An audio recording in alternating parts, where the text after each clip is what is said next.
Hello friends, मैं प्रमोद सिंह आप सभी का स्वागत करता हूं अपने यूट्यूब चैनल EGS स्टडी में। और आज खोटा ग्रामर के एक महत्वपूर्ण टॉपिक कारक, उसके बारे में आज हम लोग जानेंगे, उसके बारे में समझेंगे। कारक एक ऐसा टॉपिक है, यदि आप उसको अच्छे से कर लेते हैं, अच्छा से समझ लेते हैं, तो आपको खोटा लिखने बता देगा। खोटा यदि सीखना है तो कारक को समझना है, लिखने यदि समझना है, बोलना समझना है तो कारक को समझना है।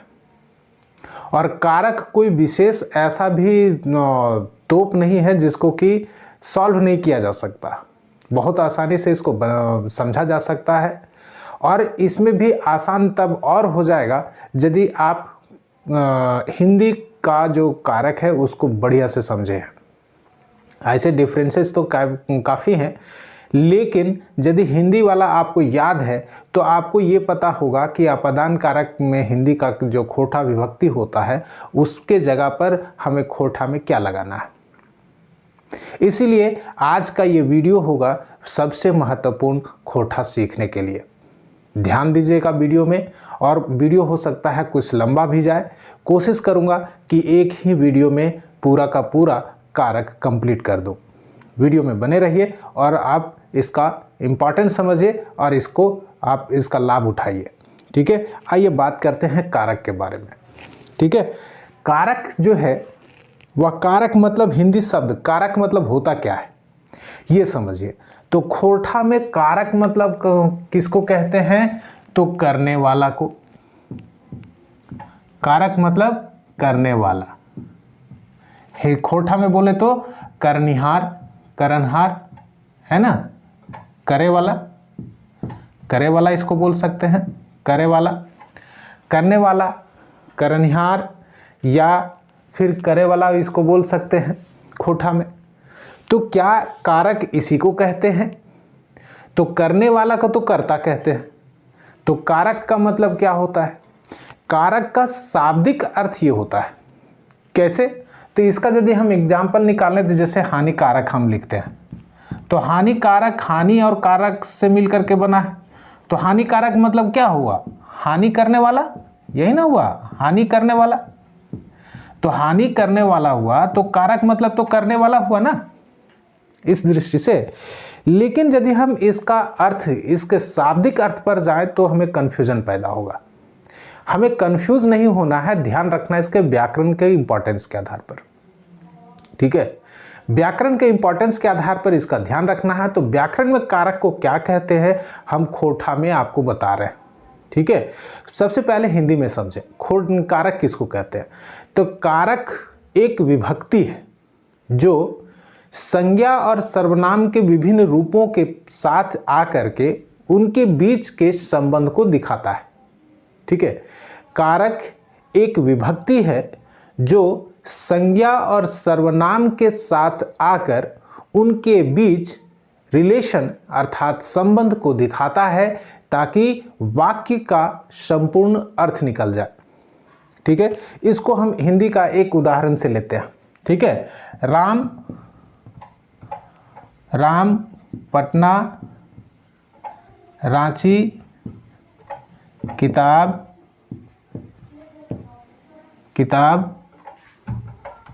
खरीदा। ठीक है, इस तरह का यदि सेंटेंस दिया हुआ रहे तो आप बताइए कि इसका मतलब क्या समझेंगे। राम पटना रांची किताब खरीदा, इसका मतलब क्या हुआ? कुछ नहीं। अब इसी के बीच में हम लिखते हैं राम पटना से रांची किताब खरीदने गया। ये लिखे, राम पटना से रांची किताब खरीदने गया। तो यहाँ से क्या हुआ? पटना से रांची, है ना, से एक विभक्ति है। पटना और रांची के बीच में जो रिलेशन है उसके बारे में बता रहा है, और इसका एक मीनिंग निकल गया, एक अर्थ निकल गया। ठीक है, तो कारक इसी को कहा जाता है। ठीक है, समझ में आई? खोटा में बस इसका जो भाषा है उसको चेंज कर देना है।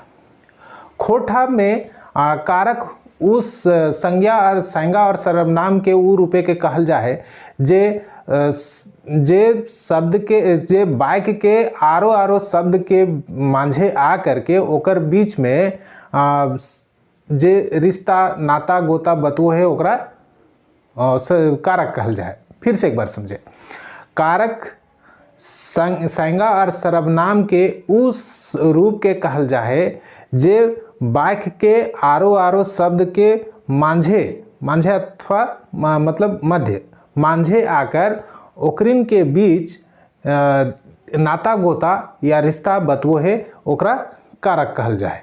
ठीक है, मतलब वही हुआ जो हिंदी में हम बताए। इसका मतलब है कि कारक वही है जो कि हिंदी में है। अब इसके बाद समझिए कारक का भेद में।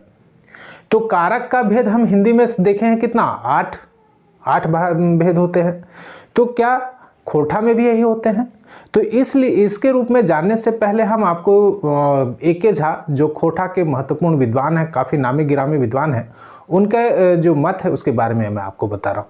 खोटा के महत्वपूर्ण विद्वान ए.के. झा जी ने अपनी पुस्तक खोटा साहित्य के सदानिक व्याकरण, इसमें इन्होंने बताया था कि खोटा का जो व्याकरण है वो हिंदी के अनुसार चलता है, हिंदी के अनुसार से चलता है। अर्थात हिंदी में यदि 8 है तो इसमें भी 8 है। अब हम एक एक करके इसके बारे में चलेंगे, देखेंगे कि किस में क्या आता है। तो सबसे पहले आपको नाम बता दें, नाम कौन कौन है। यदि हिंदी वाला जो पहले नहीं पढ़े हैं हिंदी में कारक, उनके लिए आसानी होगी। क्या आसानी होगी कि नाम क्या क्या है सो समझना। ठीक है, तो नाम क्या क्या है इसको हम पहले आपको बता दे रहे। नाम कौन कौन होता है इसको आप देख लीजिए। ठीक है, उसके बाद हम खोटा में भी चलेंगे। सबसे पहले कर्ता, ठीक है, कर्ता, उसके बाद कर्म, उसके बाद करण, उसके बाद संप्रदान, उसके बाद अपादान, है ना, अपादान, उसके बाद फिर अधिकरण, उसके बाद अधिकरण के बाद फिर संबंध और लास्ट संबोधन। ठीक है, ये होता है हिंदी में। हिंदी में होता है कर्ता कारक, कर्म कारक, करण कारक, संप्रदान कारक, अपादान कारक, अपादान कारक, अधिकरण, संबंध और संबोधन। 1 2 3 4 5 और 3 इधर 8, ये 8 होता है। यही सेम है खोटा में भी, सिर्फ लिखने की जो शैली है वो अलग है। जैसे कर्ता को ऐसे लिखा जाता है हिंदी में, इसको लिखेंगे कैसे देख लीजिए, हम यहाँ लिख देते हैं सबका। ठीक है, कर्ता को ऐसे लिखते हैं सीधा, जैसे बोलते हैं वैसे लिखते हैं। कर्म को कर्म, ठीक है, करण को ऐसे, मूर्धन्य का तो यूज खोटा में नहीं होता, आपको बताए भी थे। करण, इसको पूरा लिखिए, संप्रदान, ठीक है, संप्रदान। अपादान का अपादान ही होगा। ठीक, अधिकरण का सिर्फ मूर्धन्य को हटा दीजिए, मूर्धन्य का यूज खोटा में नहीं होता, याद रखिएगा। संबंध सेम, संबोधन म हटा दीजिएगा, म को पूर्ण कीजिएगा, पूरा कीजिएगा, क्योंकि खोटा में आधा नहीं यूज होता है। एक नहो का यूज होता है, नह का यूज होता है, जैसे कौन हो। खैर वो चीज़ नहीं है, वो हम आपको पहले वीडियो में बता चुके हैं। फर्स्ट वीडियो जिसमें वर्ण विचार आपको बताए थे, उसमें खोटा का ये सारी चीज़ों में कि कौन कौन से वर्ण होते हैं इसके बारे में हम डिस्कस कर चुके हैं। ठीक है, आप नहीं देखें तो हमारे चैनल का जाइएगा प्लेलिस्ट में, तो प्लेलिस्ट में वो चीज़ आपको मिल जाएगा, या इस वीडियो के अंत में जो एंड स्क्रीन है उसमें आपको मिलेगा खोटा का व्याकरण जो प्लेलिस्ट है, उसमें सभी जितने भी अभी तक खोटा व्याकरण से संबंधित जो भी वीडियो है वो वीडियो आपको अवेलेबल वहाँ मिल जाएगा। खैर चलते हैं कर्ता कारक में। ठीक है, एक एक करके हम समझते हैं कि कर्ता कारक का क्या क्या होता है। ठीक है, हम सबसे पहले हिंदी विभक्ति देखते हैं। हिंदी विभक्ति क्या होती है, किसका, एक एक करके हम चल रहे हैं। किसका चलेंगे अभी, कर्ता कारक का। हिंदी विभक्ति क्या होता है, ने। हिंदी विभक्ति क्या होता है, ने। आप इसको याद किए होंगे, इसको समझे भी होंगे। पहले भी इसको पढ़े होंगे।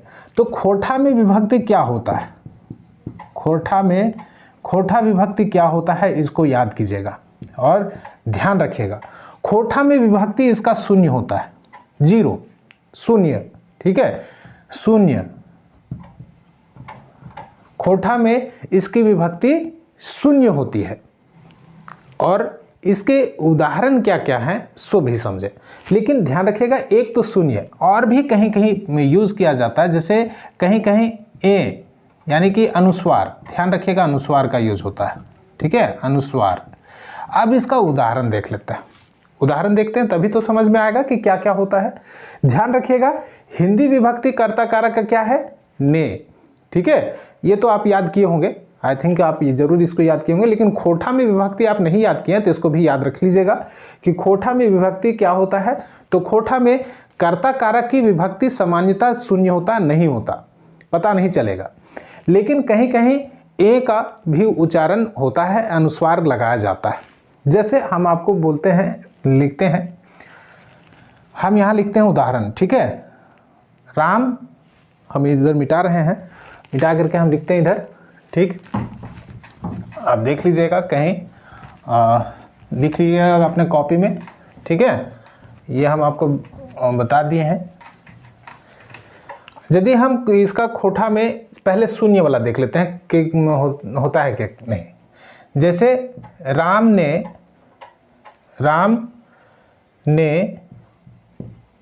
कहा, सॉरी इधर लिख रहे हैं, राम ने कहा, ये हम हिंदी में लिखें।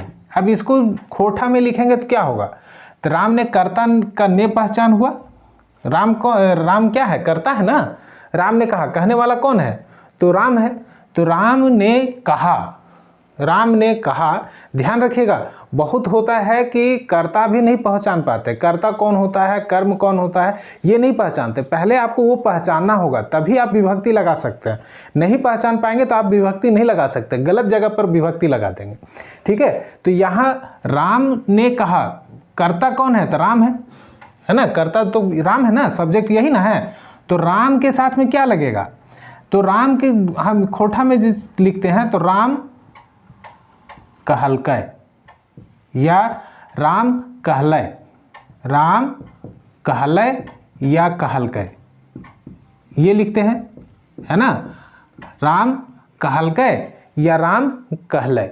यहाँ कुछ जोड़े, जैसे राम ने तो नहीं लगा ना, या ने के लिए कुछ यूज किया गया, नहीं यूज किया गया। तो इसका मतलब है कि कर्ता का जो विभक्ति होता है वो नहीं होता है, किसमें, खोठा में। लेकिन कभी कभी इसमें आता है अनुस्वार का यूज किया जाता है, एकार का यूज किया जाता है, एकार का ध्यान रखिएगा, एकार अनुस्वार का यूज किया जाता है कभी कभी, लेकिन वो ज्यादातर तब आता है जब खोठा में सर्वनाम का यूज हो। जैसे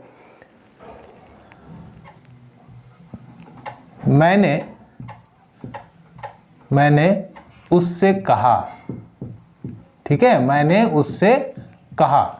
उससे कहा, एक उदाहरण लिए, ये हिंदी में है, ठीक है। अब इसके लिए हम क्या लिख रहे हैं, इसके यदि हम खोठा कहें तो मैंने का क्या लिखेंगे, हम ओकर से, ओकरा से या ओकरा से कहलिए, ये लिखेंगे कहलिए, या हमें ओकरा से कहलिए, हमें ये भी लिखते हैं, हमें ओकरा से कहलिए, ठीक है।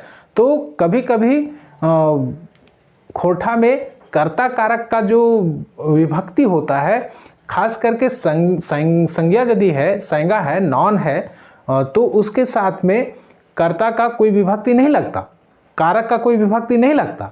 लेकिन यदि सर्वनाम है तो उसके साथ में एकार का या अनुस्वार का प्रयोग किया जाता है, ठीक है। अब देख लेते हैं, ये का भी आपको बता दिए। अब आते हैं दूसरा, नेक्स्ट, कर्म कारक में, ठीक है। कर्म कारक के बारे में आप समझे, एक बार फिर से इसको हम डिटेल कर देते हैं, आप याद रखिएगा कि क्या क्या होता है, ठीक है।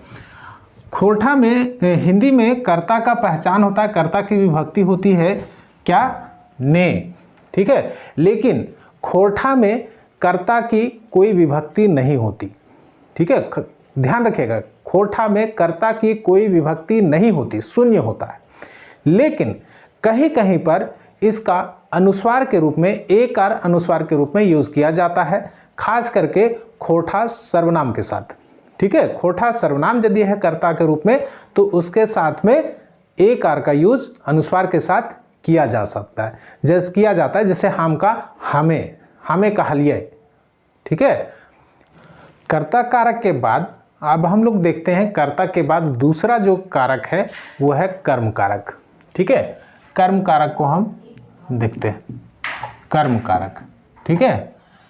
हिंदी खोठा में इसको बोले तो कर्म, ऐसे लिखेंगे, कर्म कारक, ठीक है। अब सबसे पहले हम इसका समझेंगे कि इसकी विभक्ति क्या होती है। तो आप इसको याद किए होंगे, कर्ता ने कर्म को, है ना, कर्म को का आप लिखे होंगे, ध्यान रखे होंगे। हिंदी में यदि आप पढ़े याद किए होंगे तो हिंदी में यदि हम लिखते हैं, एक उदाहरण हम लेते हैं, पहले उदाहरण से समझिएगा तब हम विभक्ति बताएंगे, ठीक है। तो जैसे राम ने रावण को मारा, ठीक है, राम ने रावण को मारा, ये सब्जेक्ट हुआ और ये ऑब्जेक्ट हुआ, कर्म ये हुआ, है ना। तो रावण को मारा और कर्ता ने कर्म को। अब यहां आपको लिखाते हैं कि हिंदी विभक्ति क्या होती है भाई, हिंदी विभक्ति है इसका क्या, तो को, ठीक है। कर्ता ने कर्म को करण से याद किए होंगे। तो रावण को मारा, अब यहां क्या होगा, कैसे लिखेंगे, तो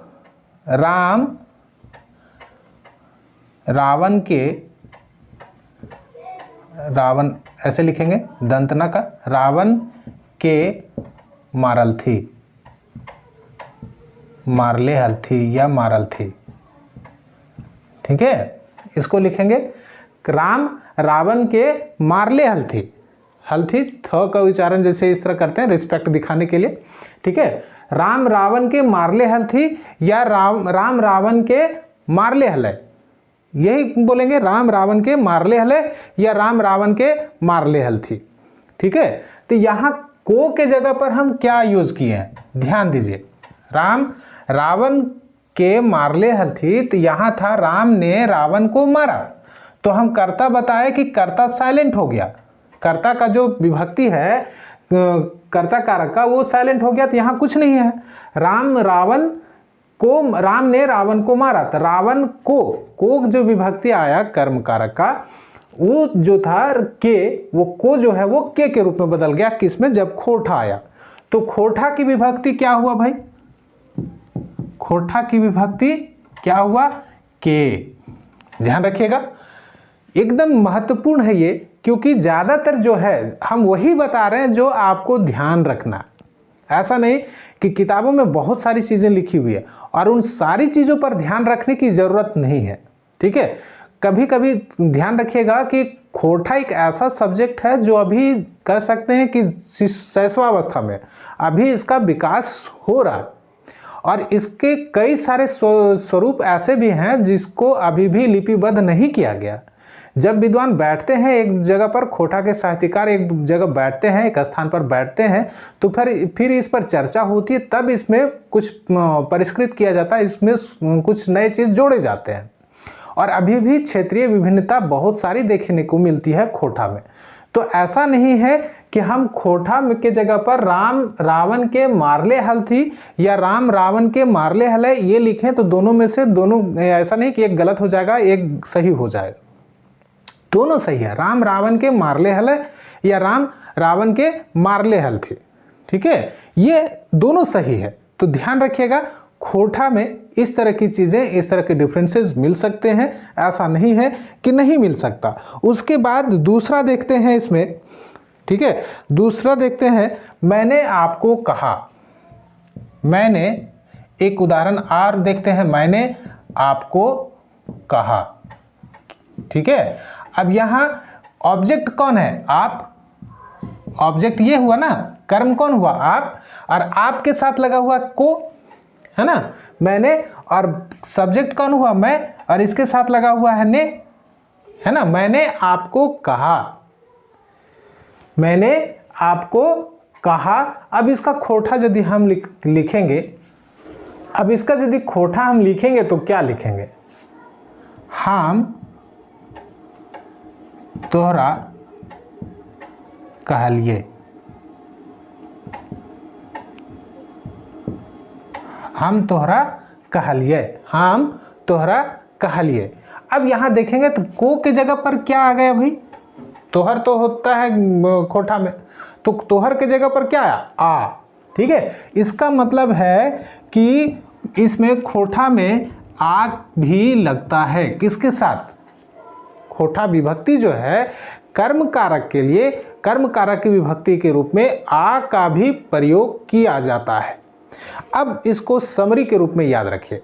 कैसे? हिंदी में कर्म कारक की विभक्ति होती है को, खोटा में इसकी विभक्ति होती है के या फिर आकार। ठीक है, हम तोहरा के कहलिए या तोहरा कहलिए। ठीक है, हम तोहरा कहलिए, तो तोहरा में तोहर होता है सब एक सर्वनाम है खोटा का, तो तोहर में आकार जोड़े तोहरा। ठीक है, तो इस रूप में यदि हम याद करें तो ये हुआ आपका क्या? खोटा का कर्म कारक। अब आते हैं इसका तीसरा जो नाम है इसका, कर्म के बाद कर्ता ने कर्म को करण से, करण कारक। ठीक है, करण कारक। अब करण कारक की जब विभक्ति देखते हैं तो विभक्ति हिंदी में क्या होता है भाई? हिंदी में होता है से। अब यहां ध्यान रखिएगा, बहुत कंफ्यूजन होता है हिंदी में। टेट वाले में क्वेश्चन पूछता है, एक करण से रहता है और एक अपदान में भी से होता है। तो करण में जो से यूज किया जाता है वो दोनों के साथ संबंध को दिखाता है। ठीक है, लेकिन जो अपादान में होता है वो होता है या तो तुलना किया जाता है या तो फिर उसके बीच में जुदाई होती है। जैसे पेड़ से पत्ते गिरते हैं। ठीक है, अब पेड़ से पत्ते गिरते हैं, इसमें से जो है वो अपादान कारक है, लेकिन मैं पेन से लिखता हूं। ठीक है, यहां अपादान कारक नहीं, यहां करण कारक है। ठीक है, मैं पेन से लिखता हूं, ये पेन और लिखना के बीच में रिलेशन को बता रहा है, तो इसीलिए इसके बीच में ये दोनों को जोड़ने का काम कर रहा है, तो ये क्या हुआ? करण कारक।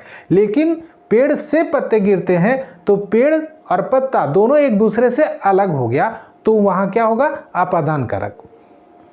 या वह राम श्याम से बेहतर है, राम श्याम से बेहतर है, तो यहां तुलना कर रहे हैं, राम और श्याम की तुलना कर रहे हैं, तो यहां जो से यूज किया गया वो अपादान कारक है। ध्यान रखिएगा इस चीज का। हमेशा ये हॉट टॉपिक होता है क्वेश्चन पूछने के लिए, कभी भी एग्जाम में यदि हिंदी से क्वेश्चन होता है, हिंदी भी आपको पढ़ना है तो खोटा के साथ में इसको भी हम आपको बता दिए, ध्यान रखिएगा।